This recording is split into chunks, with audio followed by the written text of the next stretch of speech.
So I know I missed a week with this fat loss series, but my schedule was thrown a bit with my second COVID vaccination. Not making excuses, just trying to fill you in on what happened with my consistency and my activity level. So I'm already on a caloric deficit with this fat loss, my fat loss goals. And being in that caloric deficit, I'm already at a disadvantage to energy levels, obviously.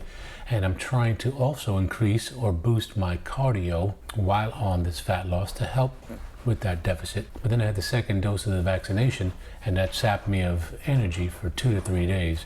That really threw me for a loop. Now I'm back to normal. I was able to, thankfully, maintain some of my weight training, but it definitely took a hit on my cardio and walking and those kinds of things because I just didn't have the physical energy during that time point.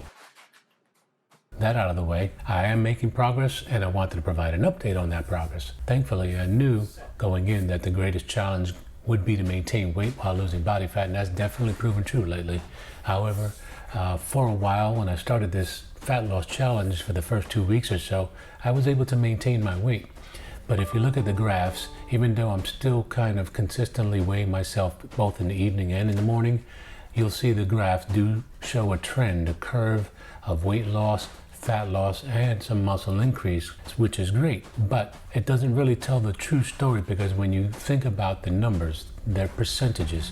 So the muscle mass percentage is still consistent with what I had going into this, but it's a percentage of a lower body weight now than it was when I started this. So that means the actual muscle mass is going to be less than it was then, meaning there's been some muscle mass loss. It's negligible, but I still need to really get a hold of preventing any further muscle mass loss. So I think the goal that I need to focus on now, and I have been in the last few days, is to really adjust my macro to effectively get more protein. I'm consuming as much food as I possibly can or as I am comfortable with, but I need to put a little more priority on the protein over the carbs and the fat, instead of that ratio that I was focusing on before. And honestly, I think looking at my meals overall, I probably wasn't getting enough protein to begin with. So I need to focus on increasing the protein to maintain as much muscle mass as I can while still having weight loss, fat loss, maintaining that caloric deficit that affects me in the ways that I want it to. That being said, I'm maintaining my weight training regimen. I'm still getting the cardio in. I'm getting my walking in. I'm getting in the heavy bag sessions. One of the problems I had with the heavy bag was friction on the inside of those gloves, which I'm finding out now just may not have been the best choice of gloves for me because the friction kind of wore off some skin from some of my knuckles, and that really prevented me from getting into the heavy bag as much as I wanted, even while wrapping my hands. That has since healed, so now I'm able to get back into it, but I may need to look into getting some additional gloves that might be better at protecting my hands on the inside. Getting the walking in, I'm getting chores done. I'm still doing my lawn, cutting my lawn every other week. I took on hand washing my car, which is something I like to do. Obviously, that takes a lot of time, the hand washing, the detailing. Trust me, you definitely spend a lot of time, energy, and calorie consumption in doing something as simple as hand washing your car and detailing it. So I'm still staying up with some of that activity to keep me going. My steps are increasing on average from week to week, which is good, and I intend to keep doing that. My diet and nutrition has still been on point, with the exception of making adjustments to get more protein. I still have some footage here of the heavy bag, weight training. This week actually has been a deload week of Wilt because it's testing in preparation for a test day for the garage gym competition. And I already did 2 of my tests, both the bench and the squat. So I wasn't able to hit the same PR with my bench press that I did 6 weeks ago, and that was 275. I failed that lift, so I went back down, dropped it to 265. I was able to complete that, but I'm not really surprised because my chest hasn't been feeling so strong or good lately, and I'm wondering if maybe the slingshot that I added to the mix to help with my form has maybe deprived me of a little bit of the strength by creating some dependency, if you will. But the good news is that I increased my deadlift PR by a significant amount in the 6 weeks. So I tested my deadlift, and the last time I did this, I hit a PR of 320 pounds. I was unable to get 325. I was still happy with the 320 because that was a huge increase from the previous PR, if you will. But in only 6 weeks' time, I increased my PR from 320 to 345 pounds. 25 pounds in 6 weeks, I think, is pretty impressive. And I'm really ecstatic about that improvement. My deadlift has been feeling phenomenal, I'd say, in the last 2 months or so. I'm really happy with that. The only thing I still have left to test is going to be squats, and that will be either today or tomorrow, and I'll be sure to include the footage.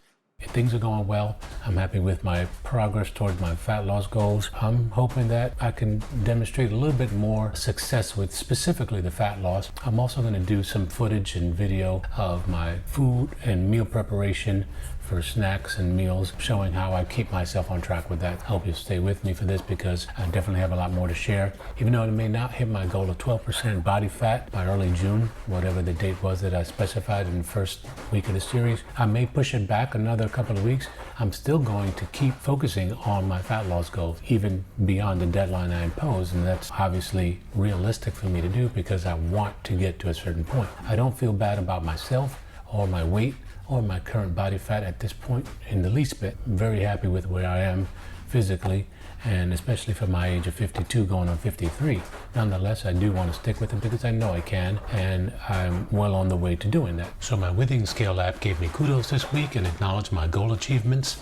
As shown, some of that has to do with forcing more physical activity outside of the weight training, like getting in more steps from week to week, more walking, more chores where you make the activity more lively, as in my case, pushing the non-self-propelled lawnmower a little more quickly, more dedicated cardio like this heavy bag session where I'm keeping my heart rate in the peak and intense zones for longer. That gives you optimal results, and of course optimal targeted nutrition. So let's look at this week's weigh-ins. May 15th I was 219.5 and 24% body fat. May 16th I was 220 even at 25.3% body fat. May 17th I was 220.7 at 22.6% body fat. May 18th, I was down a little bit at 218.8 and 23.8% body fat. May 19th, I was down some more, 218.7 and 24% body fat.